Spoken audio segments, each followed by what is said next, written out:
Good morning to all of you. आज हम discuss करने जा रहे हैं ऑर्गेनोमेटेलिक केमिस्ट्री में एक बहुत ही इंपॉर्टेंट आपका सेशन, जिसमें हम इस सेशन में डिस्कस करेंगे मेटल कार्बोनाइलेट आयन। ये एक बहुत ही इंपॉर्टेंट आपका जो है मेटल कार्बोनाइलेट आयन एक होता है जो एक 18 इलेक्ट्रॉन रूल को ये फॉलो करता है। अब 18 इलेक्ट्रॉन को रूल को अगर ये फॉलो करता है, दैट इज ये स्टेबिलिटी शो करेगा, मतलब स्टेबल होंगे। तो अगर ये स्टेबल होंगे तो कौन कौन से मैकेनिज्म या कौन कौन से रिएक्शन से ये सब मेटल कार्बोनाइलेट्स बनेंगे, उनको जनरली आज हम डिस्कस करने जा रहे हैं कि कैसे सिंथेसाइज किया जाता है मेटल कार्बोनाइलेट और ये होता क्या है। ठीक है, जैसे ही हम इसका सिंथेसिस देख लेंगे उसके बाद फिर फर्दर हम इनके नेक्स्ट लेक्चर में रिएक्शंस को डिस्कस करेंगे कि मेटल कार्बोनाइलेट आयन जो होते हैं उनके रिएक्शंस क्या होते हैं।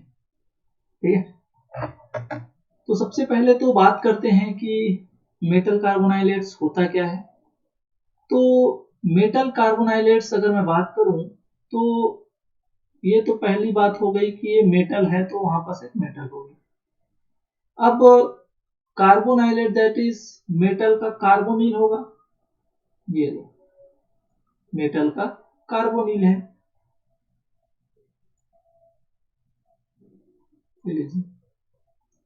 अब बताओ, आपको पता है क्या 8 आयन निगेटिव चार्ज के लिए यूज किया जाता है क्या? तो होता क्या है, जब आपका मेटल कार्बोनिल कॉम्प्लेक्स में मेटल के ऊपर निगेटिव चार्ज हो, मेटल के ऊपर निगेटिव चार्ज हो, तो उसको क्या बोलते हैं? Metal carbonylate ion. जैसे कि CO3 2-, इसमें भी तो लास्ट में आप 8 सफिक्स जोड़ते हो क्या? कार्बोनेट, कार्बोनिक एसिड का अगर हाइड्रोजन बाहर निकल जाए और उसका माइनस चार्ज बन जाए तो वहां पर उसका नाम क्या होता है? कार्बोनेट। वैसे ही जब मेटल कार्बोनिल में मेटल के ऊपर निगेटिव चार्ज हो तो उसको बोलते हैं मेटल कार्बोनाइलेट आयन। सो देखिए, the metals carbonyls in which metal contain negative charge are called metal carbonylate। अब बात करते हैं इसके एग्जांपल्स की। तो देखिए, ये एक ऐसा कॉम्प्लेक्स है जिसमें मैग्नीज जो है, ठीक है, माइनस आयन कंटेन करता है। क्यों? क्योंकि कार्बोनिल तो आपका न्यूट्रल लिगेंड है, और कार्बोनिल जब न्यूट्रल लिगेंड है तो इस कॉम्प्लेक्स के ऊपर जो ये माइनस चार्ज लगा हुआ है वो आपका अल्टीमेटली वो मैग्नीज पर लगा हुआ माइनस चार्ज है। तो यहाँ पर देखिए, जो मैग्नीज है, जो एक ट्रांजिशन एलिमेंट है, वो आपका निगेटिव चार्ज कंटेन कर रहा है। क्या कर रहा है? निगेटिव चार्ज कंटेन कर रहा है। वैसे ही दूसरा अगर एग्जांपल की बात करें तो देखिए, यहाँ पर कोबाल्ट का ऐसा कार्बोनिल कॉम्प्लेक्स है जिसमें इसे कॉम्प्लेक्स के ऊपर माइनस चार्ज है। तो यहाँ पर ये एक्चुअल में माइनस चार्ज इसके ऊपर क्यों आया? क्योंकि कोबाल्ट में यहाँ पर माइनस चार्ज है, कार्बोनिल तो न्यूट्रल लिगेंड होते हैं। तो ये भी एक प्रकार का मेटल कार्बोनाइलेट का एग्जाम्पल है। ये आप इसको ऐसे लिखें या ऐसे लिखें, एक ही मतलब है। दैट इज, यहाँ पर देखो ये कोबाल्ट के ऊपर ही तो माइनस चार्ज है। नेक्स्ट एग्जांपल अगर और बात करें तो आयरन, जैसे कि आयरन का कार्बोनिल कॉम्प्लेक्स है, इसमें जो है इस कॉम्प्लेक्स के ऊपर 2- जो शो हो रहा है वो तो आपका आयरन के ऊपर जो 2- होगा वही है आपका। तो अल्टीमेटली ये जो है इसी का ही तो रिप्रेजेंटेशन है। तो इन सभी एग्जांपल्स में अगर हम देखें तो मेटल के ऊपर निगेटिव चार्ज है, मेटल के ऊपर निगेटिव चार्ज है, तो ये आपका क्या कहलाता है? मेटल कार्बोनाइलेट। क्लियर है? तो आपको ध्यान देना है। वॉइस आ रही है ना मेरी अच्छी सी? Yes sir. Yes sir. हाँ सर। हाँ, तो हमको ये आपको यहाँ पर याद ध्यान देना है कि अगर कोई मेटल कॉम्प्लेक्स है, खासकर अगर हम बात करें कार्बोनिल का कॉम्प्लेक्स, कार्बोनिल और मेटल का कॉम्प्लेक्स है, तो उसमें अगर नेगेटिव चार्ज मेटल के ऊपर हो तो वही कहलाएगा आपका मेटल कार्बोनाइलेट। अब ये इसके ऊपर डिपेंड करता है कि उसके ऊपर -1 होगा, -2 होगा, -3 होगा, कि कितने इलेक्ट्रॉन या कितने माइनस चार्ज वो रखे जिससे वो 18 इलेक्ट्रॉन रूल को फॉलो करे। समझ आ रहा है क्या? तो देखिए आप यहाँ पर काउंट करिए कि ये सभी जो हैं 18 इलेक्ट्रॉन रूल को फॉलो कर रहे हैं क्या? तो मैग्नीज जो है, यहाँ पर मैग्नीज का 7 इलेक्ट्रॉन और कार्बोनिल का 5 दूनी 10 इलेक्ट्रॉन और 1 इलेक्ट्रॉन जो है इसके ऊपर माइनस चार्ज का, तो 10 7 17 और 1 18। तो ये तो 18 फॉलो कर रहे हैं। ये भी आपका कोबाल्ट कितना होता है भाई? 9, और ये आपका 4 दूनी 8 आपका कार्बोनिल का और 1 माइनस, दैट इज 9 और 9 18। तो ये भी 18 इलेक्ट्रॉन रूल फॉलो कर रहा है। और देखिए इसमें 2 माइनस क्यों है? क्योंकि आयरन से 8 इलेक्ट्रॉन और 8 इलेक्ट्रॉन आपका कार्बोनिल से, तो 8 8 16 और 2 माइनस है इसलिए 2 इलेक्ट्रॉन, तो ये 8 8 16 और 2 18। तो ये जो आपके मेटल कार्बोनाइलेट आयंस होते हैं वो आपके 18 इलेक्ट्रॉन रूल को फॉलो करते हैं। क्या करते हैं? 18 इलेक्ट्रॉन रूल को फॉलो करते हैं। अब आपको अगर ध्यान होगा, ठीक है, अगर आपको ध्यान होगा तो मैं आपको एक रिएक्शन बता रहा हूं कि ये बोला जाता है कि COCO4 जो है एग्जिस्ट नहीं करता, MnCO5 जो है एग्जिस्ट नहीं करता। और ये क्यों नहीं करता? क्योंकि अगर इसके माइनस चार्ज को मैं हटा दूं तो कितना इलेक्ट्रॉन होगा? इसमें 18 था, तो यहाँ पर दोनों में 17 इलेक्ट्रॉन है। कब? जब इसमें माइनस चार्ज को हम काउंट नहीं कर रहे हैं। या हम ये बोल सकते हैं कि अगर ये मैग्नीज जो है पेंटा कोऑर्डिनेटेड आपका कार्बोनिल कॉम्प्लेक्स बनाए और आपका ये कोबाल्ट जो है tetra coordinated cobalt carbonyl complex बनाता है, तो उस कंडीशन में ये क्या करता है? 17 इलेक्ट्रॉन जो है क्या करता है? रूल को फॉलो करता है। तो इसको 18 होने के लिए 1 इलेक्ट्रॉन चाहिए। तो होता क्या है कि ये जो है दो लोग मिल करके डाइमर बना लेते हैं। तो ये कोबाल्ट भी है, अपने दूसरे मॉलिक्यूल या कॉम्प्लेक्स के साथ डाइमर बना लेता है, और जैसे ही डाइमर बनेगा दोनों जो है 18 इलेक्ट्रॉन रूल को फॉलो करने लग जाते हैं। इसलिए ये अपने डाइमर के फॉर्म में एग्जिस्ट करते हैं। या फिर क्या होता है कि ये जो है, अब जब मैं हाइड्राइड्स पढ़ाऊंगा ना इसके, तो ये जो है हाइड्रोजन को हाइड्राइड फॉर्म में किसी आउटर जो सोर्स है उससे एक्सेप्ट कर लेता है और अपना हाइड्राइड का मेटल कार्बोनिल कॉम्प्लेक्स बनाता है। ठीक है, तो जैसे मैं आगे पढ़ाऊंगा तो उसको भी मैं इंट्रोड्यूस कराऊंगा। अभी आपको मैं इसलिए हिंट दे रहा हूँ क्योंकि यहाँ पर मैं बहुत सारे रिएक्शंस करा करके, क्योंकि मैं मेटल कार्बोनाइलेट्स ही बनाना चाहूंगा तो इसके डाइमर से ही बनाऊंगा। तो डाइमर जो होते हैं क्यों बनते हैं? क्योंकि 17 इलेक्ट्रॉन से ये 18 इलेक्ट्रॉन में जाने के लिए ये जो है डाइमर के फॉर्म में एग्जिस्ट करते हैं। आगे बढ़ते हैं तो देखो ये एक्चुअली बनते कैसे हैं। तो देखो, अगर हम कोई मेटल कार्बोनाइलेट है, मेटल कार्बोनिल है, अगर उसके ऊपर कोई चार्ज नहीं है, तो अगर उस मेटल कार्बोनिल के हम रिड्यूस कर दें, तो रिड्यूस करने मतलब इलेक्ट्रॉन को जोड़ेंगे आप। रिडक्शन क्या होता है? इलेक्ट्रॉन का एडिशन। तो जब इलेक्ट्रॉन उसमें जुड़ जाएगा तो एक्चुअली ये जो है आपका एक एनायनिक कॉम्प्लेक्स देगा, कि माइनस को जोड़े हो आप तो एनायनिक कॉम्प्लेक्स देगा। और वो एनायनिक कॉम्प्लेक्स जो है जिसमें मेटल के ऊपर ही तो क्या होता है? नेगेटिव चार्ज होता है, तो वो आपका क्या कहलाता है? कार्बोनाइलेट आयंस। ये जो है आपके कार्बोनाइलेट आयन जो होते हैं वो 18 इलेक्ट्रॉन रूल को फॉलो करते हैं। These species that form carbonylate ion most readily are odd electron species, particularly 17 electron species and dimer। मैं वही आपको बता रहा हूं कि अगर इसमें जो है कोई चार्ज नहीं होगा, तो चार्ज नहीं होगा उस कंडीशन में 17 इलेक्ट्रॉन स्पीसीज होगा।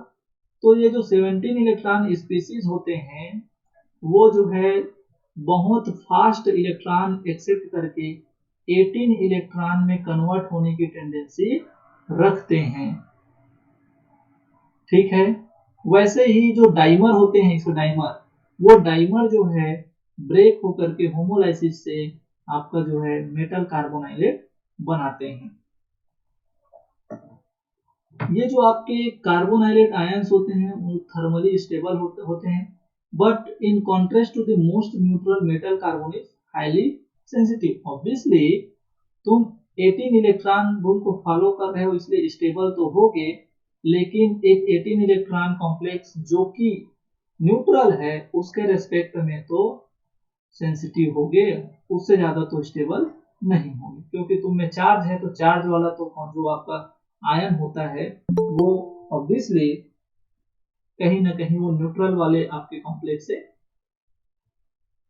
लेस स्टेबल होते हैं। तो ये था आपका जनरल इंट्रोडक्शन ऑफ कार्बोनाइलेट आयन। ये कार्बोनाइलेट आयन किसको बोलते हैं, समझ आया क्या?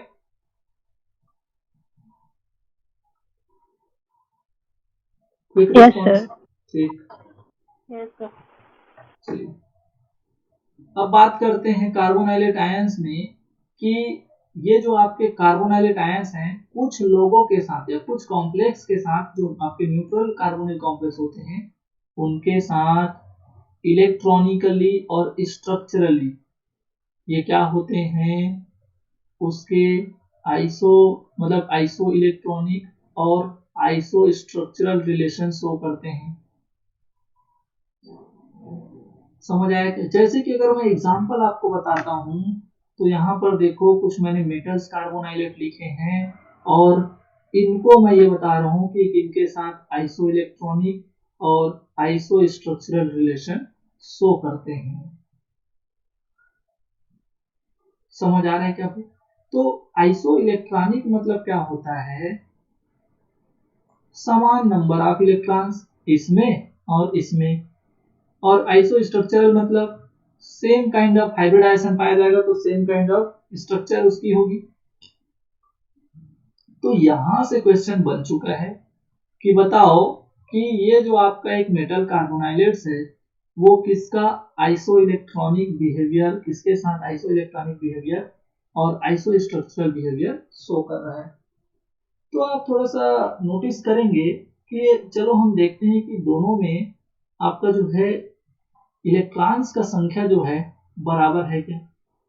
तो देखो यहाँ पर आप सबको पता होगा कि अगर क्रोमियम की अगर मैं इसका En निकालूं, En, तो बताओ इसका En क्या आएगा। तो En की अगर हम बात करें तो क्रोमियम का कितना होता है भाई, किसको पता है? स्केडियम, टाइटेनियम, वेनेडियम, क्रोमियम 24 24 की 25 24 सर। हाँ ठीक। कार्बोनिल के कितने इलेक्ट्रॉन दिए देगा भैया? 8, 4 दूनी 8 और प्लस 4, तो ये कितने हो गए? 4 8 4 12। ऑब्वियसली भाई यहाँ पर ये जो है जब आप कैलकुलेट करेंगे तो En तो इसका भी 36 आएगा, इसका भी 36 आएगा, इसका भी 36 आएगा और इसका भी 36 आएगा। समझ आ रहा है क्या? अरे यहाँ पर क्रोमियम से मैग्नीज गया तो मैग्नीज का जो है 24 से 25 हो गया, तो ये तो 4 माइनस था वो इधर 3 माइनस हो गया। समझ आ रहा है क्या? सभी में कार्बोनिल से नंबर तो सेम है। कोबाल्ट हुआ तो कोबाल्ट में सीधा ये जो है क्रोमियम से कितना बढ़ गया भाई, 27 हो गया। तो 3 यहाँ पर आप सुधारेंगे ना, ये हो गई -1 माइनस। ठीक है, क्यों? क्योंकि इसका एटॉमिक नंबर हाँ से 27 होगा और 4 दूनी 8, तो कितना हो जाएगा भैया? 7 7 14 और 15 35 होगा और 1 माइनस करोगे तो 36। तो निकिल का जो कार्बोनिल कॉम्प्लेक्स देखो, हाँ निकिल का जो कार्बोनिल कॉम्प्लेक्स अगर आप देख रहे हो तो ये जब 0 चार्ज हो जाएगा तो 0 चार्ज हो जाएगा, तो ऑब्वियसली ये भी क्या रख रहा है भैया, 36 इलेक्ट्रॉन्स रख रहा है। तो सभी के सभी में नंबर ऑफ इलेक्ट्रॉन्स सेम है क्या? तो ये एक दूसरे के क्या होंगे, आइसो इलेक्ट्रॉनिक। अब बात करते हैं, अरे हमको यहाँ पर बेवकूफ़ी तो वो बना रहा है। अगर हम देखें क्रोमियम से मैग्नीज, मैग्नीज से आयरन, आयरन से कोबाल्ट, कोबाल्ट से निकिल, तो हम लेफ्ट टू राइट वो 3D सीरीज में ही तो जा रहे हैं। तो लेफ्ट टू राइट जब 3D सीरीज में जाते हैं तो एक इलेक्ट्रॉन जो है बढ़ता है क्या? ऑब्वियसली एटॉमिक नंबर एक बढ़ेगा तो एक इलेक्ट्रॉन बढ़ेगा। तो बताओ इसके ऊपर का जो माइनस चार्ज है वो एक एक कम हो रहा है क्या? तो इधर का एक बढ़ाए, इधर का एक बढ़ाए तो दूसरे तरफ का एक कम हो रहा है। तो अल्टीमेटली तो ये सेम हो रहा है। जैसे कि निकिल, अब 1 माइनस के बाद उसके ऊपर कौन सा चार्ज आएगा? ऑब्वियसली 0 ही तो आएगा। समझ आया क्या भाई मैं क्या बोलना चाह रहा हूँ? तो यस सर। ये जो है सभी के सभी जो हैं सेम इलेक्ट्रॉन कंटेन करते हैं। दैट इज मैं ये बोल सकता हूँ कि these alls are isoelectronic to each other. लेकिन ये सभी जो है आपके कार्बोनाइलेट आयन है, क्योंकि मेटल के ऊपर निगेटिव चार्ज है। लेकिन ये जो आपका निकिल है वो कार्बोनाइलेट आयन नहीं है, क्यों? क्योंकि मेटल के ऊपर निगेटिव चार्ज नहीं है। लेकिन ये जो कार्बोनाइलेट आयन होते हैं वो न्यूट्रल कार्बोनिल कॉम्प्लेक्स के साथ आइसो इलेक्ट्रॉनिक बिहेवियर शो कर सकते हैं। और आइसो इलेक्ट्रॉनिक बिहेवियर के साथ साथ अगर इसकी हाइब्रिडाइजेशन जो अगर सेम हो गई तो ऑब्वियसली उसका स्ट्रक्चर भी सेम हो जाएगा।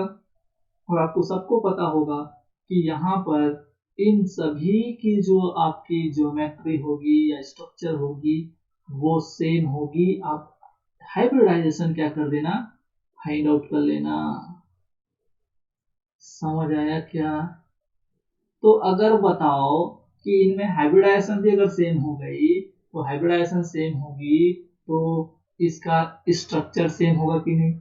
तो सबका सेम स्ट्रक्चर तो सभी लोग आइसो स्ट्रक्चरल कहलाएंगे कि नहीं? अच्छी बात क्या है कि आइसो स्ट्रक्चरल के साथ साथ ये आइसो इलेक्ट्रॉनिक बिहेवियर भी शो कर रहे हैं।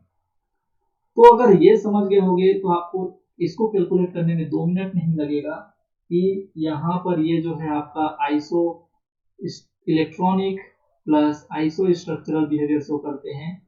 जब ये आयरन का जो है बाई न्यूक्लियर मेटल कार्बोनाइलेट जब क्रिएट होता है तो वो जो है आपका कोबाल्ट के by nuclear carbonyl complex that is CO2CO8 का iso electronic plus iso structural relation show करता है।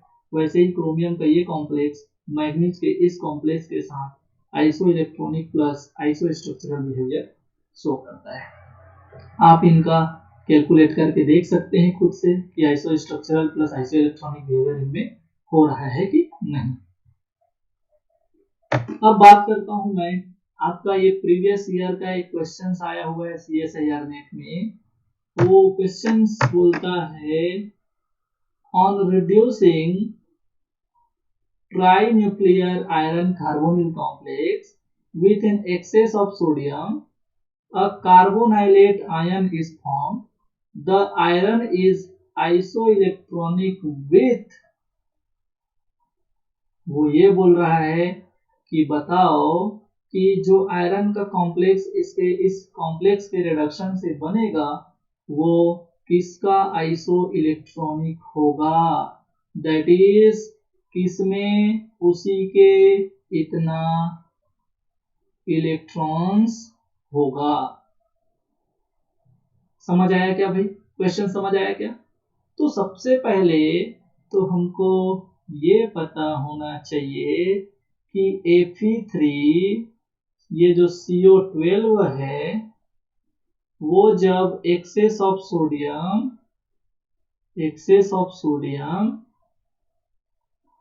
रिएक्शन करता है तो वहां क्या बनेगा? क्या बनेगा भाई? क्या बनेगा कौन बताएगा? FeCO4 2- ऐसा कुछ बनेगा। Fe4 FeCO4 2 minus FeCO4 2 minus. अरे चलो देखते हैं भाई, क्या भाई साहब सही बोल रहे हैं? ठीक है, FeCO4 2 माइनस। हाँ FeCO4 नहीं 2 सर, माइनस। देखो सर Fe4 नहीं सर, Fe बस रहेगा। हाँ मैंने आयरन इसको एक ही मिटा, रहेगा। हाँ इसको मिटा रहा हूँ मैं। ठीक है, वो तो 4 आयरन तो है ही नहीं, तो कहाँ से 4 आयरन हो जाए। तो देखते हैं कि आज ये सही बोल रहे हैं या ये नहीं। ठीक है, तो अल्टीमेटली होता क्या है, जब पॉलीन्यूक्लियर मेटल कार्बोनिल जब सोडियम के साथ रिएक्शन करता है, तो सोडियम एक्चुअली करेगा क्या बेचारा, इसके पास है ही क्या क्षमता। तो सोडियम को सब जानते होंगे कि ये आपका जो है एल्कलाई मेटल्स है, और एल्कलाई मेटल्स क्या करते हैं, आसानी से इनकी आयनन ऊर्जा बहुत कम होती है। इनका बेचारे का काम क्या होता है कि अरे हम तो आसानी से Na से Na प्लस में कन्वर्ट हो जाते हैं और इलेक्ट्रॉन्स को रिमूव कर देते हैं, इतना है हमारा क्षमता। ये कौन बोलता है? सोडियम। तो ये जो सोडियम का काम क्या है? इलेक्ट्रॉन देना। और जैसे ही इलेक्ट्रॉन यहाँ पर आएगा, रिलीज होगा, तो वो इलेक्ट्रॉन्स जो है वो ऐड हो जाता है आपका इस कॉम्प्लेक्स में। That is, it is a kind of reduction process, जिसमें इलेक्ट्रॉन का एडिशन होता है। लेकिन किस तरह से एडिशन होगा, कैसे ये जो है इनका लाइसिस होगा, तो आपको मैं बता देता हूँ कि अगर सोडियम के साथ किसी का रिडक्शन कराया जा रहा है, अगर वो पॉलीन्यूक्लियर मेटल कार्बोनिल्स है, तो आपका करना क्या है, आप कुछ मत करना, इन आयरन्स को और इन कार्बोनिल्स को बराबर भाग में क्या कर देना, बांट देना। कितने आयरन है बताओ? 3 है क्या? तो सामने में लिखो 3 आयरन है भाई, तो ये लो देख लो 3 आयरन है, तो सामने में लिख दिया मैं 3। अब 3 आयरन को मैं अगर इनके बीच अगर 12 कार्बोनिल को अगर मैं डिवाइड करूं, तो एक आयरन को कितने कार्बोनिल मिलेंगे? 4 ही मिलेंगे। तो बराबर अमाउंट में पर आयरन को आप CO क्या कर दो, डिस्ट्रीब्यूट कर दो। तो 12 में से एक आयरन के पास कितने होंगे? 4। तो यहाँ पर अगर आप देखोगे तो ये 4 या 12 कार्बोनिल भी हो गया, और Fe3 था तो 3 Fe, तो ये भी आपका एक बैलेंस्ड इक्वेशन हो गया। अब बेचारे के पास जितना आयरन था, जितना कार्बोनिल था, उसका तो बंटवारा कर लिया। मेन चीज क्या थी कि हमको अब इसको 18 इलेक्ट्रॉन रूल को फॉलो कराना है। क्या कराना है? 18 इलेक्ट्रॉन रूल को फॉलो कराना है। तो बताओ, अगर मैं इसमें 18 इलेक्ट्रॉन रूल फॉलो कराना है मेरे को, तो कितने इलेक्ट्रॉन इसमें ऐड करने पड़ेंगे? तो Fe का कितना होता है? 8, और 4 दूनी 8 जो है कार्बोनिल का, तो 8 8 16। तो सबको पता होगा कि 18 करने के लिए इसको 2 इलेक्ट्रॉन और चाहिए। समझ आया क्या? तो 2 इलेक्ट्रॉन्स ये किससे लेगा? सोडियम से लेगा। इसीलिए तो बोला गया था एक्सेस ऑफ सोडियम। तो यहाँ पर इस कॉम्प्लेक्स के ऊपर कौन सा चार्ज आएगा? 2 माइनस। कोई दिक्कत? तो इन्होंने जो बताया था वो एकदम करेक्ट था। कैसे इसको सॉल्व करना है, समझ आया क्या? पहले आपको जितने मेटल्स हैं उन मेटल्स को बराबर अमाउंट में जितने कार्बोनिल्स है उसको डिस्ट्रीब्यूट कर दो। अब ये देखो कि कितना इलेक्ट्रॉन्स इसको चाहिए जिससे वो 18 इलेक्ट्रॉन रूल फॉलो करेगा, और उस इलेक्ट्रॉन को उसके कॉम्प्लेक्स के ऊपर में मेंशन कर दो नेगेटिव चार्ज में। कोई दिक्कत?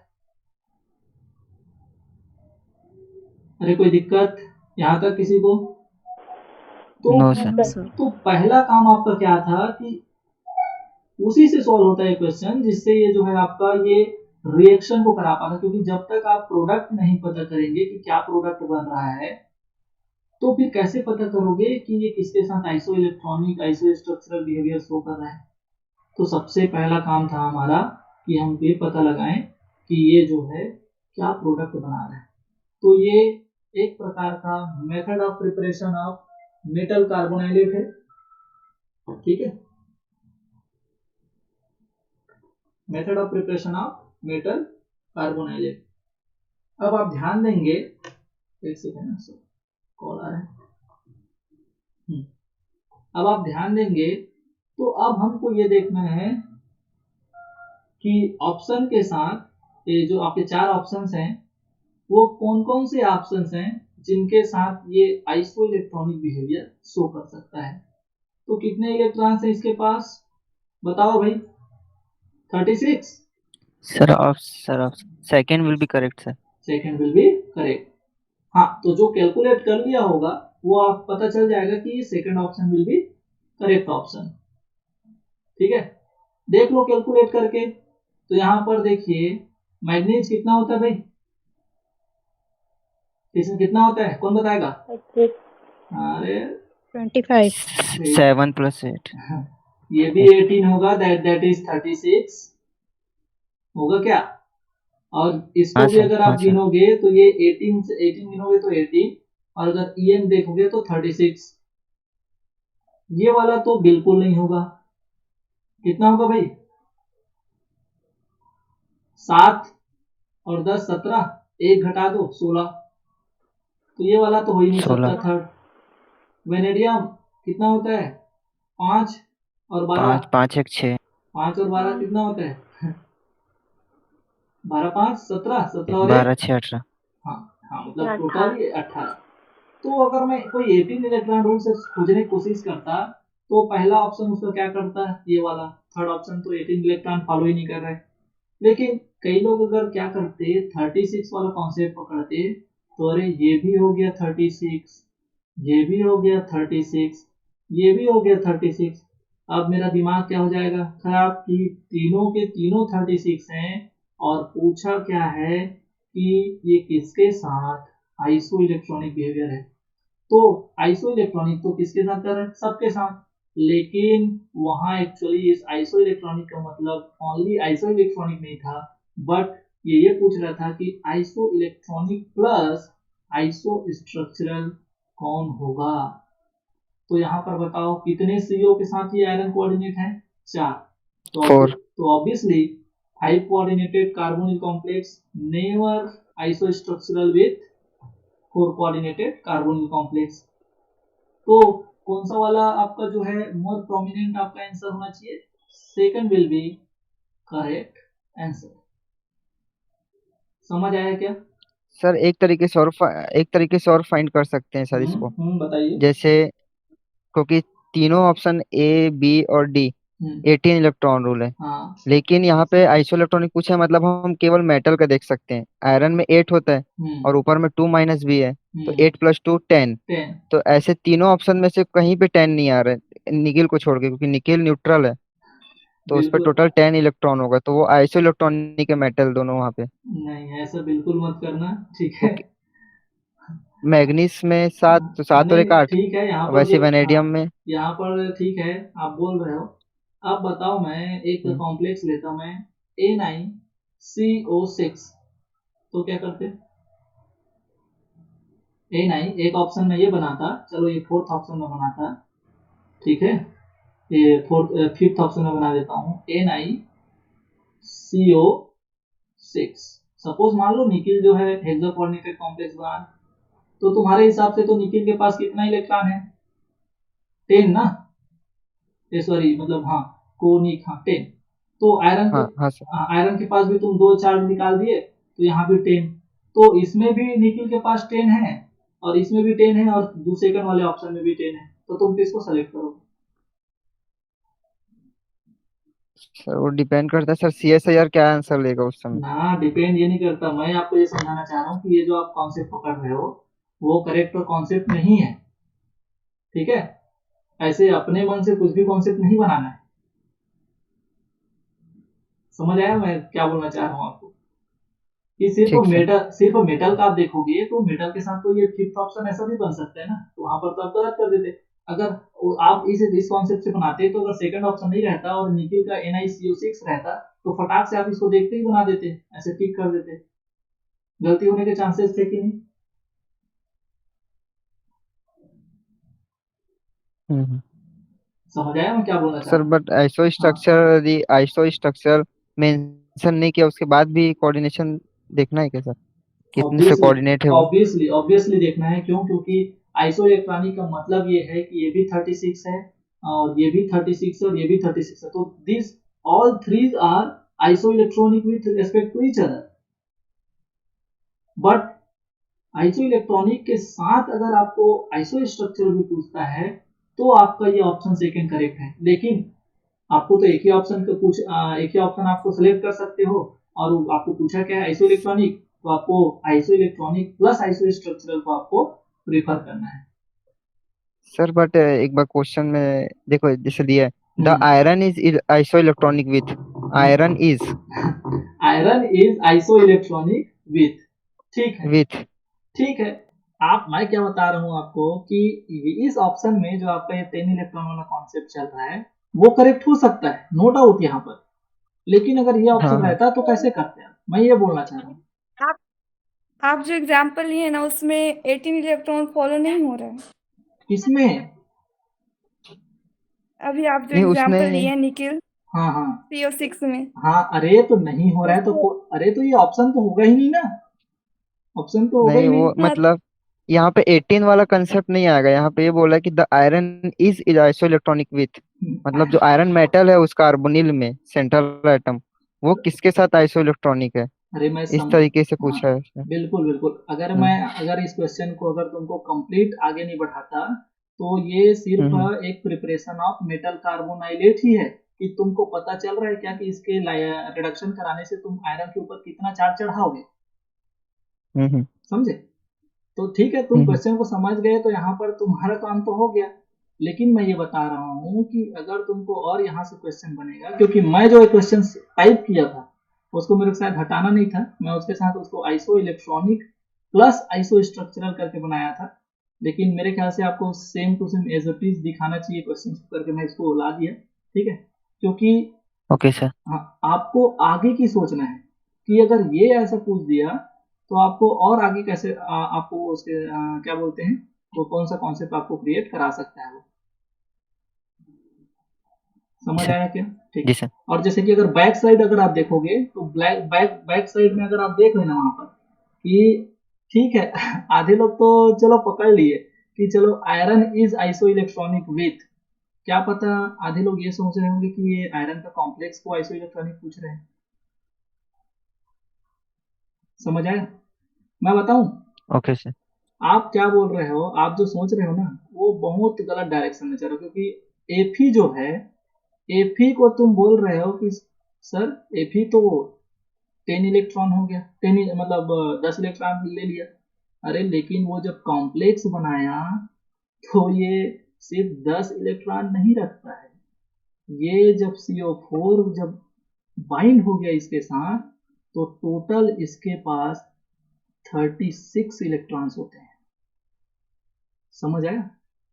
वो ये नहीं पूछ रहा था कि iron is iso electronic that is ये 10 तो निकिल भी 10।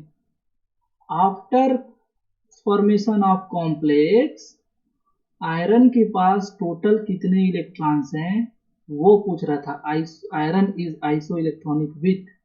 तो यहाँ पर 10 ना का सोच करके तुमको क्या सोच के जाना था, 36। और इस 36 वाले कॉन्सेप्ट से तुम्हारा ये सॉल्व नहीं होता, क्योंकि 3 लोग 36 वाला फॉलो करते हैं। तो तुमको एक स्टेप और आगे जाना था कि यहाँ पर जो same number of carbonyl ligand जो हैं अगर उसके साथ वो आइसो इलेक्ट्रॉनिक हो रहा है तो वो ऑप्शन आपका करेक्ट ऑप्शन होगा। क्यों? क्योंकि जब आइसोलोबल एनोलॉजी जब पढ़ोगे आप तो वहां पर बहुत से लोग एक दूसरे के आइसोलोबल होते हैं, लेकिन करेक्ट किसको लिया जाता है, जिसका कोऑर्डिनेशन नंबर और उसका जो इलेक्ट्रॉनिक स्ट्रक्चर है दोनों जब एग्जैक्ट मैच कर जाए तो उसको पहले प्रेफर किया जाता है, वो जो आपका करेक्ट आइसोलोबल होता है। समझ रहे हैं मैं क्या बोलना चाह रहा हूँ? देखिए आप क्वेश्चन सॉल्व कर सकते हैं, मेरा जो मतलब है आपको करेक्ट करना है कि कौन से कॉन्सेप्ट से आप गलत सही हर बार सही हो सकते हैं और कौन से कॉन्सेप्ट से आपके गलत होने के चांसेस ज्यादा बढ़ जाएंगे, ठीक है।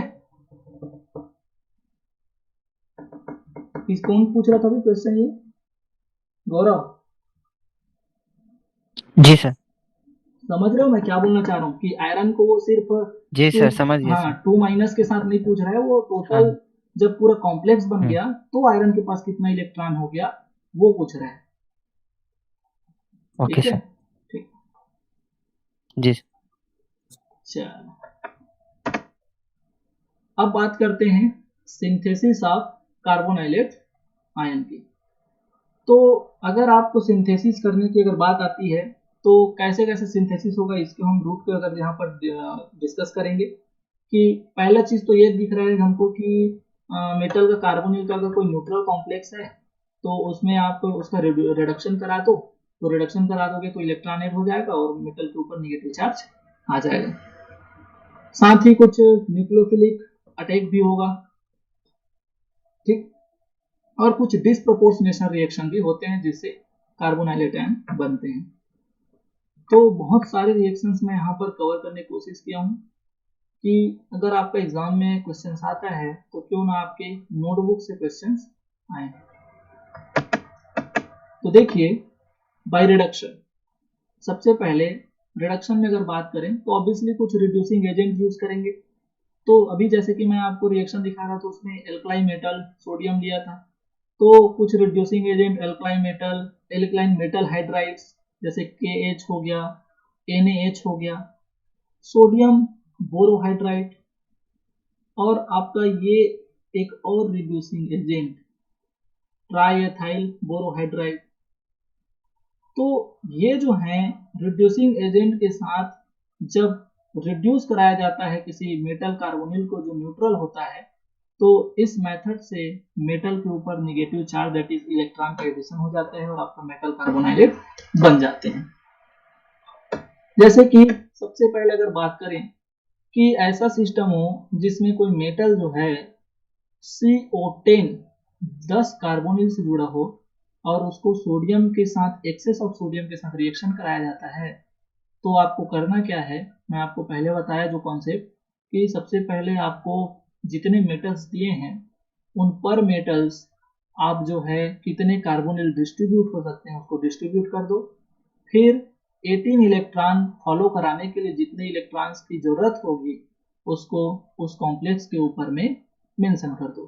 जैसे कि देखिए यहाँ पर अगर मैं इस मेटल को डिस्ट्रीब्यूट करता हूँ, मतलब कार्बोनिल को इस मेटल के साथ डिस्ट्रीब्यूट करता हूँ तो 2 मेटल हैं तो एक मेटल को 5 कार्बोनिल मिलेंगे, तो देखिए यहाँ पर MCO5 बनेगा।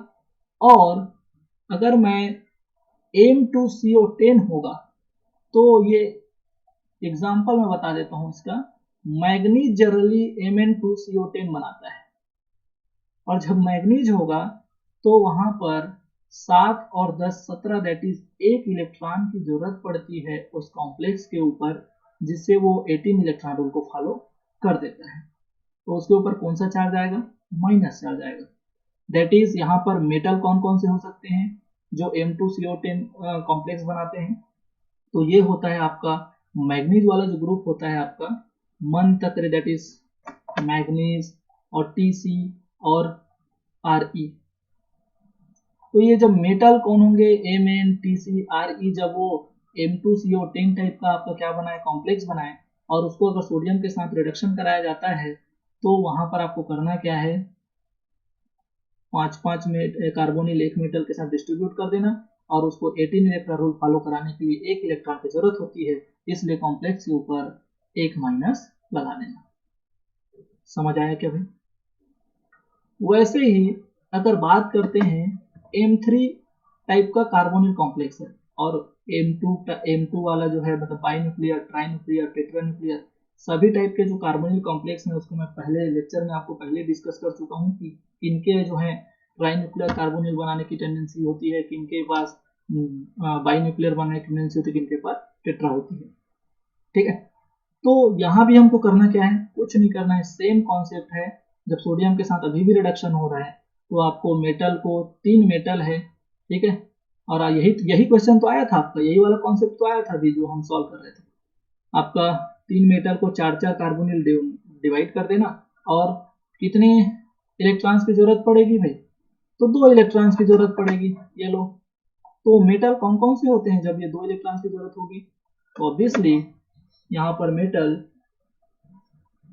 ठीक है। आयरन, प्लूटोनियम और ऑस्मियम, दैट इज जो आयरन का ग्रुप है वो मेटल्स जो हैं Fe3 या M3CO12 टाइप की कार्बोनिल कॉम्प्लेक्स, जो पॉलीन्यूक्लियर कार्बोनिल कॉम्प्लेक्स बनाने की टेंडेंसी रखते हैं, जो रिडक्शन के थ्रू आपका मेटल कार्बोनाइलेट में चेंज हो जाते हैं। आप आयरन रख के देखेंगे तो ऑब्वियसली कितने हो जाएंगे, 8, 8 और 16, 16 और 2 18। समझ आया क्या कॉन्सेप्ट? वैसे ही अगर हम बात करें कि और जो सोडियम के साथ रिएक्शन हम डिफरेंट टाइप के जो पॉलीन्यूक्लियर कार्बोनिल कॉम्प्लेक्स हैं उनको अगर रिड्यूस कराते हैं, जैसे कि M4 टाइप के हैं, तो M4 टाइप के जब कौन बनाता है भाई, हम डिस्कस कर चुके हैं कोबाल्ट, रोडियम। तो कोबाल्ट वाला जो ग्रुप है वो M4CO12 टाइप का जो है पॉलीन्यूक्लियर कार्बोनिल कॉम्प्लेक्स बनाने की टेंडेंसी रखता है, जो कि सोडियम के साथ एक्सेस ऑफ सोडियम रिएक्शन करता है। तो यहाँ पर जब कोबाल्ट, रोडियम, इरिडियम होंगे तो ऑब्वियसली 12 जब कार्बोनिल को बांटेंगे 4 में तो एक मेटल के पास 3 कार्बोनिल बटेगा, और जब 3 कार्बोनिल बढ़ जाएगा तो इस मेटल को कितने चार्ज देंगे, तो ये 3 इलेक्ट्रॉन रूल फॉलो करेगा। तो कोबाल्ट के पास कितने होते हैं भाई, 9, 9 और 6 15, और 15 और 3 माइनस करूंगा तो ये 18, 18 इलेक्ट्रॉन रूल को ये फॉलो करने लग जाएगा।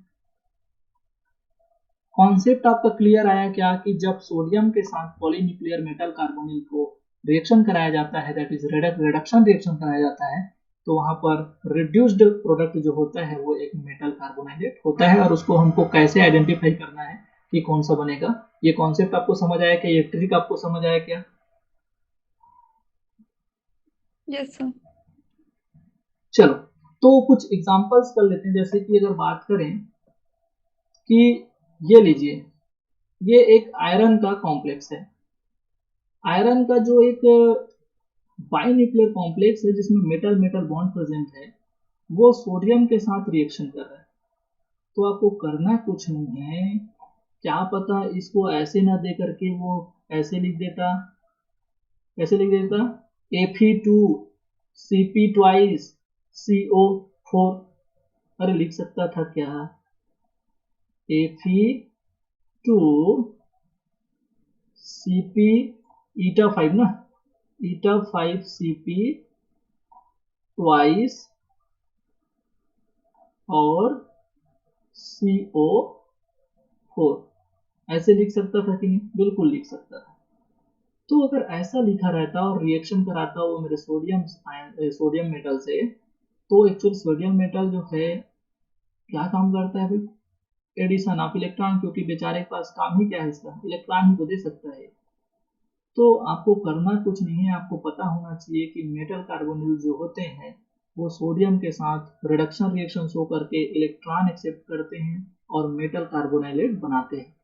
तो यहाँ भी आपको क्या कॉन्सेप्ट अप्लाई करना है, आपको करना कुछ नहीं है। अगर मैं ऐसे इसके थ्रू अगर बताऊं तो सबको बराबर भाग में बांट दो, 2 ठो मेटल है, तो 2 ठो जब मेटल है तो एक मेटल को कितना कार्बोनिल मिलेगा, तो ऑब्वियसली 4 कार्बोनिल हैं तो 2 कार्बोनिल मिलेगा एक मेटल को। कितना ठो साइक्लोपेंटाडाइन रिंग है, 2 ठो, तो एक को कितना मिलेगा, एक Cp, वो भी कैसा वाला, ईटा 5 वाला। समझ आ रहा है क्या भाई? अब आपको करना क्या था, अब आपको ये ध्यान देना था कि ये तो इसका डिस्ट्रीब्यूशन हो गया, और देखो यही तो हुआ है, देख लो इसके स्ट्रक्चर जब देखोगे तो एक आयरन के पास एक Cp और 2 कार्बोनिल। तो अगर हम इसको तोड़ें तो हुआ क्या है एक्चुअल में, अरे तो यहीं पर 2 मेटल मेटल बॉन्ड थे वही तो टूटे। तो बताओ इसको 18 इलेक्ट्रॉन रूल फॉलो करने के लिए कितने इलेक्ट्रॉन चाहिए होंगे, तो 8 + 4 + 5, तो 8 4 12, 12 5 17, 17 और 1 माइनस चढ़ा दोगे तो 18। तो क्या बनने वाला है आपका मेटल कार्बोनाइलेट, ये बनने वाला है, दैट इज आपका देख लीजिए एक Fe है और एक Fe है, तो यहाँ पर ध्यान देना 2 CO है और एक Cp है, और ये बोल रहे होगे कि ऊपर में कोई चार्ज नहीं है, तो ध्यान दीजिए यहाँ पर एक काउंटर आयन सोडियम आयन है और ये सोडियम आयन पॉजिटिव चार्ज में जुड़ा है, और पॉजिटिव चार्ज में जब सोडियम आयन जब जुड़ता है काउंटर आयन की तरह, तो ऑब्वियसली ये क्यों आया होगा, जब कॉम्प्लेक्स में माइनस चार्ज होगा, एक माइनस, इसीलिए जो है यहाँ पर एक सोडियम प्लस उसमें काउंटर आयन के लिए यूज हो रहा है। समझ आया क्या भाई? और चूंकि ये दो आपके आयरन से यहाँ पर टूटे हैं, यहाँ पर दो कॉम्प्लेक्स ये मेटल कार्बोनाइलेट का बनेगा, इसलिए सामने में आपको स्टैचोमेट्री 2 दिख रही होगी। और इसको हम फार्मूले में अगर लिखें तो यही तो है जो मैं बनाया था। अगर इसमें सोडियम नहीं लिखता तो यहाँ पर माइनस लिखना पड़ता, और इस माइनस को न्यूट्रलाइज करने के लिए काउंटर आयन आपका सोडियम आयन यहाँ पर आ रहा है। ये एग्जांपल क्लियर हुआ क्या? आपको कॉन्सेप्ट समझ आ रहे हैं क्या कि सोडियम के साथ जब कोई पॉलीन्यूक्लियर मेटल कार्बोनिल रिएक्शन करता है न्यूट्रल वाला, तो आपका क्या प्रोडक्ट बनता है?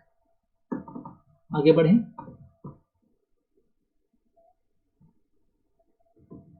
आगे बढ़ें। Yes sir. Yes sir. आवाज तो आ रही है ना क्लियर? जी सर। हाँ सर आ रही है। ठीक। वैसे ही एक दूसरा एग्जांपल अगर ध्यान दें तो देखो, कोबाल्ट का जो बाइन्यूक्लियर कार्बोनिल कॉम्प्लेक्स है, उसको सेम सोडियम के साथ रिडक्शन में इन्वॉल्व किया जाता है। तो सेम कॉन्सेप्ट अपनाना, आपका जो है ये M2CO8 वाला ही तो कॉन्सेप्ट है, M2CO8। तो ऑब्वियसली पहले 4 बांट दो, 4 जब बांटोगे तो कितना इलेक्ट्रॉन दोगे, तो उसके ऊपर मेटल 18 इलेक्ट्रॉन रूल फॉलो करेगा, वो आप कर सकते हैं। ध्यान दीजिए, ये आपको एक कोबाल्ट है, कोबाल्ट के साथ 4 कार्बन जब बटेगा ये, तो 4 दूनी 8 इसका, और कोबाल्ट का कितना कितना भाई 9, तो 8 16 और 1 17 और 1 18 इजिली सॉल्व हो जाएंगे क्या? तो ये वाला कॉन्सेप्ट आपका आई थिंक इजी सॉल्व होना चाहिए। अच्छी बात क्या है कि ज्यादातर अभी तक जो क्वेश्चन पूछे गए हैं वो आपके सोडियम से ही पूछे गए हैं, ठीक है। और भी रिड्यूसिंग एजेंट इसमें यूज होंगे, आपको सोडियम वाला थोड़ा सा ध्यान देना है क्योंकि ये वाला क्वेश्चन आ चुका है। चलिए अगर और आगे बात करते हैं रिडक्शन में, तो यहाँ पर देखिए अब डिफरेंट आपका जो है रिएजेंट यहाँ पर यूज हुआ। सोडियम को अगर छोड़ करके और भी जो स्ट्रॉन्ग रिड्यूसिंग एजेंट हैं उनके साथ भी ये रिडक्शन रिएक्शन में शो करते हैं, और रिडक्शन रिएक्शन शो करके मेटल कार्बोनाइलेट बनाते हैं।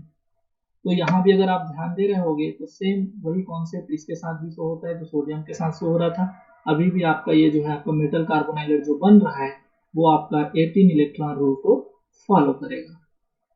तो हो कुछ नहीं रहा है, जो पॉलीन्यूक्लियर जो आपके मेटल कार्बोनिल कॉम्प्लेक्स हैं वो रिडक्शन से मेटल कार्बोनाइलेट में चेंज हो रहे हैं, वो भी कैसे? Mononuclear metal carbonylate. क्योंकि आगे मैं कुछ दिखाऊंगा जिसमें पॉलीन्यूक्लियर मेटल कार्बोनाइलेट्स भी बनेंगे। अरे पॉली रहे कि मोनो रहे, हमारा कॉन्सेप्ट क्या है कि भाई अगर मेटल के ऊपर नेगेटिव चार्ज है तो वो कार्बोनाइलेट आयन है, ठीक है। चलिए, तो एक ध्यान ये रखना है कि इस रिएक्शन में आपका H2 गैस निकलता है, कभी उसका मूड हुआ तो ये पूछेगा कि कौन सा जो गैस वहां पर रिमूव होगा। यहाँ पर एक डिफरेंट आपका रिड्यूसिंग एजेंट लिया गया है, इसका हम रिएक्शन पढ़ चुके हैं सोडियम के साथ। लेकिन जब ये डिफरेंट हाइड्राइड जो एल्कलाइन हाइड्राइड होते हैं, ये भी आपका जो है एक रिड्यूसिंग एजेंट होता है। जब ये रिएक्शन करता है तो आपका अभी भी वही जो आपका मेटल कार्बोनाइलेट बनता है वही आपका ऑक्टेन यहाँ भी होता है। मैग्नीज में -1 चार्ज होता है, जिसको न्यूट्रलाइज करने के लिए आपका जो है यहाँ पर पोटेशियम जो है आता है। और ऑब्वियसली यहाँ पर पोटेशियम जो आपका KH होता है उसमें ये हाइड्राइड फॉर्म में होता है, तो ये HI जो होगा आपका, ये HI जो है अपने इलेक्ट्रॉन्स को इस मेटल को डोनेट कर देता है। That is here also addition of electron takes place, that is reduction process will be proceed. चलिए, वैसे ही अगर बात करें रीनियम का भी, तो सेम आपका देख लीजिए यहाँ पर भी ये आपका लिथियम जो आपका ये ट्राइएथाइल बोरोहाइड्राइड का जो आपका रिड्यूसिंग एजेंट है वो भी इसको रिड्यूस कर सकता है। और जो सेम कॉन्सेप्ट है 18 इलेक्ट्रॉन रूल वाला, वैसे ही आपका मेटल कार्बोनाइलेट यहाँ भी ये बनाता है। तो ये सारे क्वेश्चंस में इसलिए यहाँ पर आपको मेंशन कर रहे हैं कि आपको अगर क्वेश्चंस पूछे जाए तो आपको नोटबुक से ज्यादातर आपको क्वेश्चंस देखने को मिले। तो ज्यादातर क्वेश्चन मैं यहाँ से कलेक्ट करने की कोशिश किया हूँ। देखिए, और आगे अगर बात करें रिडक्शंस की, तो अब बात करते हैं मोनोन्यूक्लियर की। अभी हम पॉलीन्यूक्लियर को बात कर रहे थे, बराबर बराबर भागों में बांट दो ये सब की। तो यहाँ पर देखिए, ये जो अब VCO6 है, कॉन्सेप्ट वही रहने वाला है हमारा। क्या होगा, 18 इलेक्ट्रॉन रूल को फॉलो कराना है, और 18 इलेक्ट्रॉन रूल को अगर फॉलो कराना है तो यहाँ पर कैलकुलेट कर लीजिए कितने इलेक्ट्रॉन है। वेनेडियम के पास कितना होता है भाई, 5, और कार्बोनिल का कितना होता है, 12। 12 और 5 17, दैट इज ये एक 17 इलेक्ट्रॉन स्पीसीज है। तो मैं पहले ही आपको जो इंट्रोडक्शन बताया था वहीं पर बताया कि पॉलीन्यूक्लियर कॉम्प्लेक्स जो आपके बाइनरी जो बाइन्यूक्लियर कॉम्प्लेक्स थे, दैट इज डाइमर जो कॉम्प्लेक्स थे या पॉलीन्यूक्लियर कार्बोनिल कॉम्प्लेक्स थे, उनके साथ साथ जो 17 इलेक्ट्रॉन स्पीसीज होते हैं वो भी रिडक्शन के थ्रू मेटल कार्बोनाइल आयन बनाते हैं। तो 17 से इसको 18 जाने में कितना टाइम लगेगा, अगर इसको कोई आउटर सोर्स से इलेक्ट्रॉन प्रोवाइड करने वाला मिल जाए। तो ऑब्वियसली सोडियम जो होता है एक इलेक्ट्रॉन प्रोड्यूसिंग मेटल है, आसानी से इलेक्ट्रॉन प्रोवाइड कराता है, और जो वेनेडियम जो है एक्सेप्ट करके 17 से 18 इलेक्ट्रॉन वाले कॉम्प्लेक्स में कन्वर्ट हो जाता है, और इसके कारण मेटल के ऊपर माइनस चार्ज आ जाता है, जिसके कारण हम इसको क्या बोलते हैं, ये एक प्रकार का एक मेटल कार्बोनाइलेट आयन है। वैसे ही अगर बात करें FeCO5 की, तो देखिए यहाँ पर FeCO5 अगर आप ध्यान देंगे तो इसका तो खुद 8 होता है, और ये आपका 5 10, तो ये ऑलरेडी एक प्रकार का 18 इलेक्ट्रॉन कॉम्प्लेक्स है। तो 18 इलेक्ट्रॉन कॉम्प्लेक्स भी आपका जब रिड्यूस किया जाता है, दैट इज सोडियम के साथ रिएक्शन करता है, तो रिडक्शन प्रोसेस से आपका मेटल कार्बोनाइलेट आयन बनाता है। अब आपको ध्यान ये देना है सिर्फ कि यहाँ पर CO जब रिमूव होगा तो CO देखिए यहाँ पर 5 से 4 हो गए, तो आफ्टर CO रिमूवल ये कितना इलेक्ट्रॉन हो जाएगा, 16 इलेक्ट्रॉन कॉम्प्लेक्स हो जाएगा, और 16 इलेक्ट्रॉन कॉम्प्लेक्स को 18 इलेक्ट्रॉन में कन्वर्ट करने के लिए आपका जो है 2 सोडियम जो है 2 इलेक्ट्रॉन प्रोवाइड करा करके यहाँ पर ये एक 18 इलेक्ट्रॉन वाला मेटल कार्बोनाइलेट आयन प्रोड्यूस करता है। वैसे ही अगर बात करें क्रोमियम CrCO6 की, तो ये CrCO6 की अगर बात करें तो यहाँ पर इसका 6 और ये प्लस 12, तो 12 6 18, ये भी एक ऑलरेडी 18 इलेक्ट्रॉन फॉलो करने वाला कॉम्प्लेक्स है, लेकिन सोडियम अमलगम के साथ रिएक्शन करके ये रिडक्शन के थ्रू इनके पास भी मेटल कार्बोनाइलेट आयन बनाने की टेंडेंसी होती है। ऑब्वियसली आपको एक CO जब आप इसमें कम करेंगे तो 2 इलेक्ट्रॉन की कमी के कारण इसको 2 इलेक्ट्रॉन ऐड करना पड़ेगा, जो कि सोडियम प्रोवाइड कराता है, और आपका यहाँ पर क्रोमियम का मेटल कार्बोनाइलेट आयन बन जाता है। देखिए, वैसे ही ये CrCO6 एक दूसरे रिएजेंट जो हाइड्राइड प्रोड्यूसिंग, ये भी एक हाइड्राइड प्रोड्यूसिंग रिड्यूसिंग एजेंट है, जिसमें आपका हाइड्रोजन जो है हाइड्राइड फॉर्म में प्रेजेंट होता है। ये भी आपका रिड्यूस करने की टेंडेंसी रखता है क्रोमियम कार्बोनिल कॉम्प्लेक्स को, और आपका क्या बना देता है, binary metal carbonyl complex, that is binuclear metal carbonyl complex. और आपको समझ आ रहा होगा यहाँ पर, एक सेकंड में, कि ये जो सोडियम है, 2 सोडियम यहाँ पर प्रेजेंट हैं, तो आप बताइए यहाँ पर कितना चार्ज होगा। तो ऑब्वियसली यहाँ पर ऊपर 2 माइनस चार्ज होगा, ठीक है, और 2 माइनस चार्ज, ठीक है। तो ये आप आसानी से कैलकुलेट कर सकते हैं कि ये 18 इलेक्ट्रॉन रूल को ये फॉलो करना चाहिए, ठीक है भाई। तो ये कुछ थे मोनोन्यूक्लियर कार्बोनिल कॉम्प्लेक्स जो सोडियम और डिफरेंट रिड्यूसिंग एजेंट के साथ रिएक्शन करके मेटल कार्बोनाइलेट आयंस बना रहे थे। और इससे पहले हमने बात किया था कि डिफरेंट टाइप के जो आपके पॉलीन्यूक्लियर कार्बोनिल से वो कैसे लाइसिस होकर के होमोलाइसिस हो, ठीक है, उससे आपके मेटल कार्बोनाइलेट आयन बन रहे थे। अभी भी अगर रिडक्शन की बात करूं तो ये तो बात हो रही थी कि कुछ रिड्यूसिंग एजेंट थे। अब अगर हम इसको और स्ट्रॉन्ग रिड्यूसिंग एजेंट के साथ रिएक्शन करा दें, जैसे कि आपका जो है सोडियम के साथ लिक्विड अमोनिया, तो ये अभी तक हम ये देख रहे थे कि -1 हुआ, -2, तो दो formal oxidation state to minus तक हम रिड्यूस करा पा रहे थे।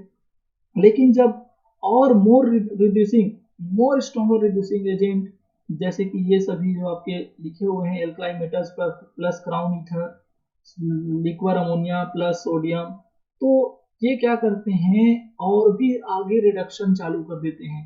तो वहां पर ऑक्सीडेशन स्टेट हमारा -1 और -2 तक सीमित ना होकर के उसमें और भी इलेक्ट्रॉन हम ऐड करने की टेंडेंसी आ जाती है इनके पास, और वो -4 तक के यहाँ पर रिडक्शन इन्वॉल्व या रिडक्शन रिएक्शन शो करना चालू कर देते हैं, जिसको क्या बोलते हैं, सुपर रिड्यूस्ड कार्बोनाइलेट आयन।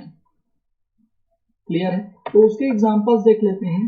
तो देखिए यहाँ पर ये सोडियम जो है प्लस चार्ज में है, ऑब्वियसली ये वेनेडियम CO6 जो है माइनस चार्ज कंटेन करता है। तो आप सबको अगर यहाँ पर ध्यान हो तो ये तो ऑलरेडी एक मेटल कार्बोनाइलेट आयन है, लेकिन अगर इसको और फर्दर रिड्यूस कराया जाता है एक और स्ट्रॉन्गर रिड्यूसिंग एजेंट के साथ, तो ये जो है ऑलरेडी नेगेटिव चार्ज होते हुए भी और भी इलेक्ट्रॉन्स को ऐड करने की टेंडेंसी रखता है। वैसे ही मैग्नीज का जो आपका CO5 है वो आपका ऑलरेडी एक मेटल कार्बोनाइलेट है, वो जब और स्ट्रॉन्ग रिड्यूसिंग एजेंट के साथ रिएक्ट करता है तो फर्दर उसमें सुपर रिड्यूस्ड कार्बोनाइलेट आयन बनाने की टेंडेंसी पाई जाती है। तो देखिए इनके एग्जांपल्स हैं। तो यहाँ पर अगर आप देखोगे तो यहाँ पर देखो Na3 दैट इज यहाँ पर +3 दैट इज 3 पॉजिटिव चार्ज हैं, और ये तभी 3 पॉजिटिव चार्ज वाले काउंटर आयन यहाँ पर प्रेजेंट होंगे जब यहाँ पर इस मेटल कार्बोनाइलेट आयन में आपका जो मेटल है वो -3 ऑक्सीडेशन स्टेट में प्रेजेंट होगा। समझ आया क्या भाई? आप 80 इलेक्ट्रॉन को काउंट कर सकते हैं, यहाँ पर इसको 18 करने के लिए -3 चार्ज आपको लगाना पड़ेगा। तो ये -1 से -3 चला गया, वैसे ही ये भी आपका -1 से -3 चले गया, ठीक है, ये भी आपके -1 से -3 चले गया। तो ये जो है -3 दैट इज -4 तक के आपके थर्मल ऑक्सीडेशन स्टेट वाले कंडीशन में जाकर के सुपर रिड्यूस कार्बोनाइलेट आयन बनाने की टेंडेंसी रखते हैं। कब? जब आपका स्ट्रॉन्गर रिड्यूसिंग एजेंट और यूज किया जाए। तो ये बात हो रही थी रिडक्शन की। अब बात करते हैं न्यूक्लियोफिलिक अटैक से। न्यूक्लियोफिलिक अटैक जब होता है तो कहां पर होगा, और जब न्यूक्लियोफिलिक अटैक होगा तो आपका किस तरह से मेटल कार्बोनाइलेट आयंस बनेंगे, ठीक है। अब देखिए मेटल कार्बोनाइलेट आयंस बनाने में न्यूक्लियोफिलिक अटैक का क्या रोल है। तो सबसे पहले अगर बात करें तो सोडियम हाइड्रोक्साइड या फिर कोई स्ट्रॉन्ग बेस के साथ जब एक मेटल कार्बोनेट को रिएक्शन कराया जाता है तो वहां पर ये न्यूक्लियोफिलिक अटैक के थ्रू आपका मेटल कार्बोनाइलेट आयंस बनाते हैं। अगर आप ध्यान देंगे तो यहाँ पर एक NOH लिया है, यहाँ पर 4 NOH लिया है, दैट इज अगर कंसंट्रेशन आपका बेस का ज्यादा हो तो क्या बनेगा, कंसंट्रेशन आपके बेस का कम हो तो क्या बनेगा। तो ये जो आपका FeCO5 है, बेस के प्रेजेंस में आपका जो है एक मेटल कार्बोनेट नाइलेट आयन बनाने की टेंडेंसी रखता है।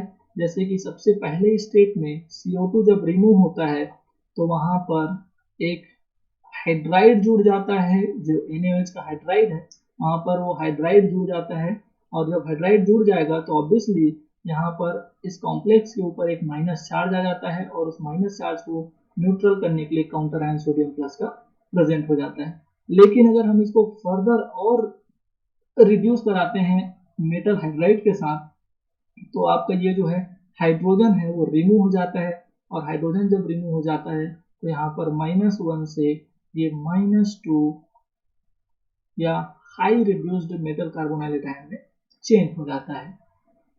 यहाँ पर अगर बात करें तो ये जो है जब बेस का कंसंट्रेशन हाई होता है तो ये पहले ही स्टेप में आपका जो है यहाँ पर सुपर रिड्यूस्ड या -2 तक के जो आपका फार्मल ऑक्सीडेशन स्टेट वाले मेटल फॉर्म में मेटल कार्बोनाइलेट आयन प्रोड्यूस करता है।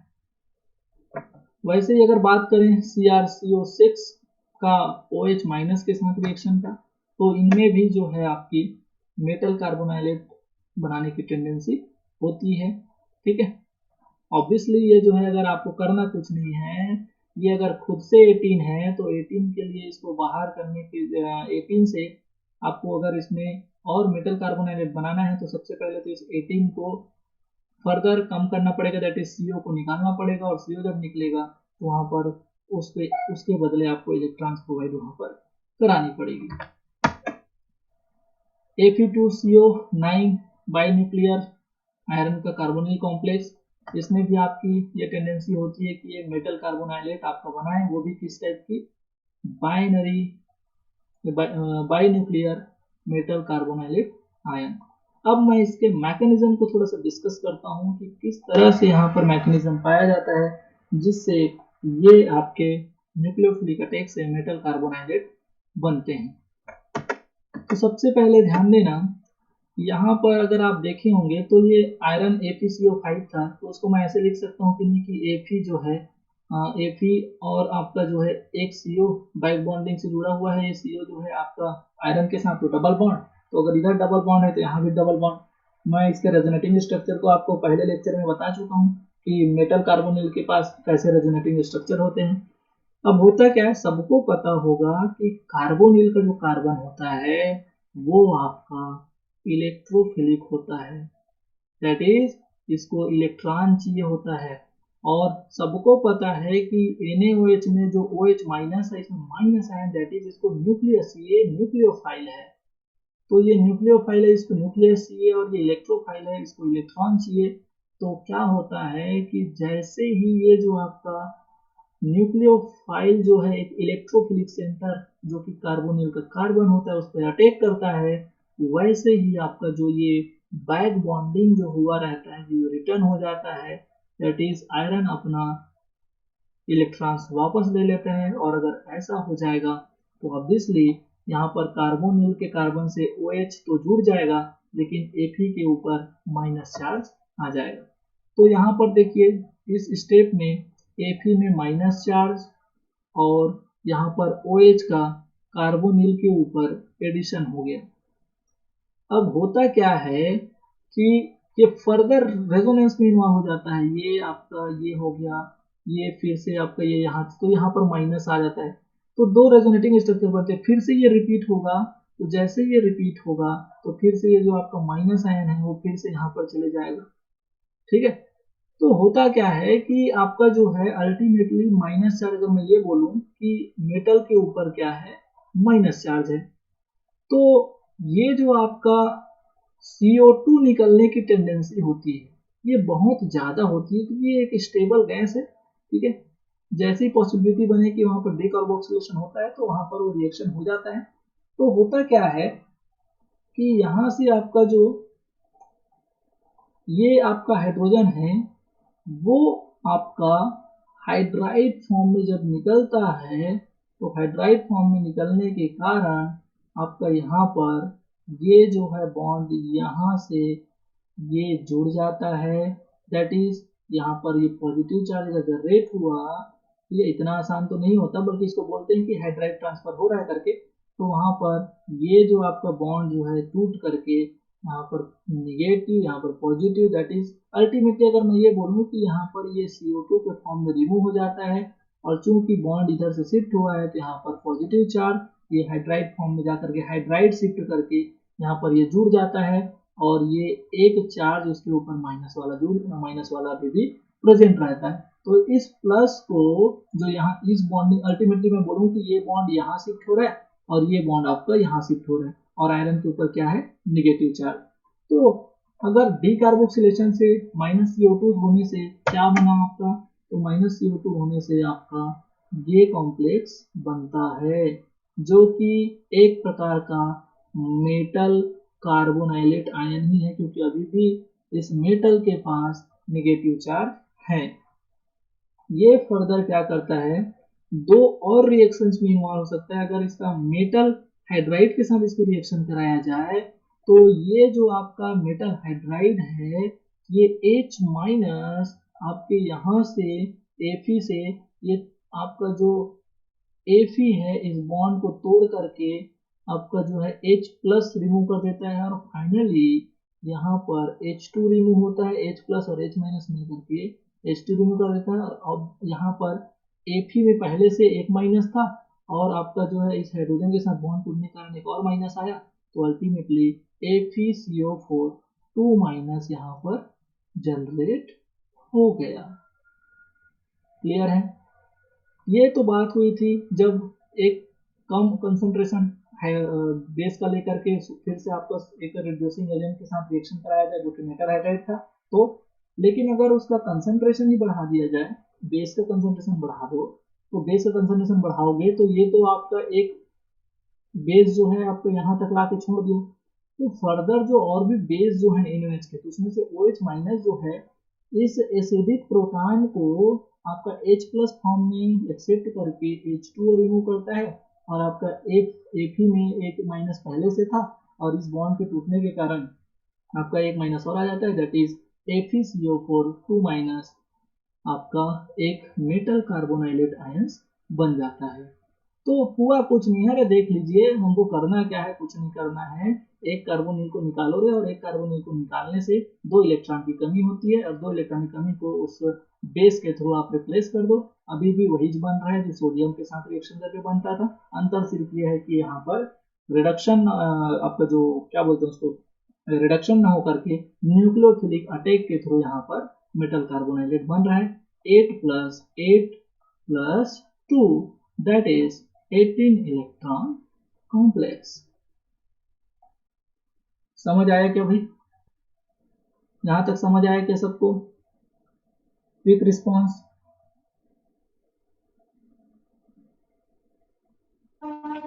Yes sir. चलो आगे बढ़ते हैं।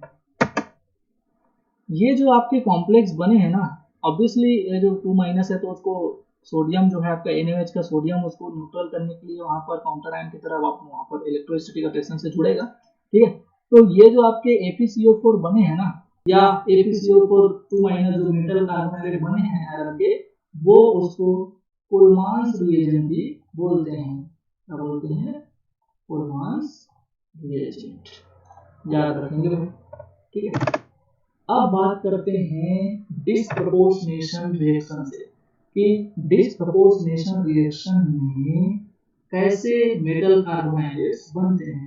तो आपको पता होगा कि डिस्प्रपोर्शनेशन रिएक्शन क्या होता है कि वो बाई न्यूक्लियर या जो पॉलीन्यूक्लियर मेटल कार्बोनाइलेट्स होते हैं वो खुद अपने आप ही उसके जो मल्टीपल टाइप ऑफ मॉलिक्यूल होते हैं, कई मॉलिक्यूल होते हैं, एक दूसरे में ही रेडॉक्स रिएक्शन करके दैट इज एक ले जो है ऑक्सीडाइज होकर के एक रिड्यूस होकर के अपने इलेक्ट्रॉन अपने से दूसरे मॉलिक्यूल को दे करके वहां पर एक में माइनस आ जाता है, एक में प्लस आ जाता है और आपका माइनस वाला अगर मेटल को बनाया तो हम बोल देते हैं कि अरे इस रिएक्शन से भी क्या बन गया, मेटल कार्बोनाइलेट बन गया। जैसे कि अगर बात करें the bimolecular complex with metal bond can undergo disproportionation in the presence of non-pi acceptor ligands such as ammonia, pyridine और ये आपका DPP, इसका फुल फॉर्म आपको बताया था डाइफेनाइल फास्फोएथिन क्या क्या ये कुछ था, ठीक है। तो ये आई थिंक ये होता है क्या PH P ethane P PH PH डाइफेनाइल फास्फोएथिन। अब चलो ये तो आप चेक कर लेना एक बार कि यही है कि नहीं। हाँ, तो ये जो है आपके जो नॉन पाई एक्सेप्टर लिगेंड जिनमें बाइंड बॉन्डिंग करने की टेंडेंसी नहीं होती, तो वो जो लोग अगर वहां पर रिएक्शन करते हैं इसके साथ जब बाई न्यूक्लियर कार्बोनिल कॉम्प्लेक्स जिनमें मेटल बॉन्ड प्रेजेंट होता है, तो वो डिस्प्रोपोर्शनेशन रिएक्शन से आपका जो है कार्बोनिल के ऊपर anion that is metal carbonylate ions बनाने की टेंडेंसी रखते हैं। जैसे कि बात किया जाए यहाँ पर Mn2CO10 है, सबको पता है कि यहाँ पर मैग्नीज में ऑक्सीडेशन स्टेट 0 है। जैसे ये अमोनिया के साथ रिएक्शन करता है तो अमोनिया के साथ रिएक्शन करने के साथ ये जो है टूट जाते हैं और एक जगह अमोनिया वाला मैग्नीज का कॉम्प्लेक्स बनता है, कुछ CO जो है अमोनिया से रिप्लेस हो जाते हैं, और एक जो है आपका कार्बोनिल के साथ ही जुड़ करके मेटल कार्बोनाइलेट आयन बनाता है। जैसे कि इसमें यहाँ पर मैं मेंशन किया हूँ कि यहाँ पर 3 कार्बोनिल को आपका जो है 3 अमोनिया आपका जो अमोनियम लिगेंड है वो उसको रिप्लेस कर दिया, और यहाँ पर देखिए कि ये जो आपका कॉम्प्लेक्स है उसमें प्लस चार्ज है, दैट इज यहाँ पर अमोनिया भी न्यूट्रल लिगेंड होता है, कार्बोनिल भी न्यूट्रल लिगेंड होता है। मैग्नीज जो है अपना एक इलेक्ट्रॉन रिमूव कर दिया, दैट इज मैग्नीज जो है यहाँ पर +1 ऑक्सीडेशन स्टेट में है, तो यहाँ पर कॉम्प्लेक्स के ऊपर भी +1 चार्ज आ जाता है। और ये जो इलेक्ट्रॉन है वो किसको दिया है, तो यहाँ पर ये जो आपका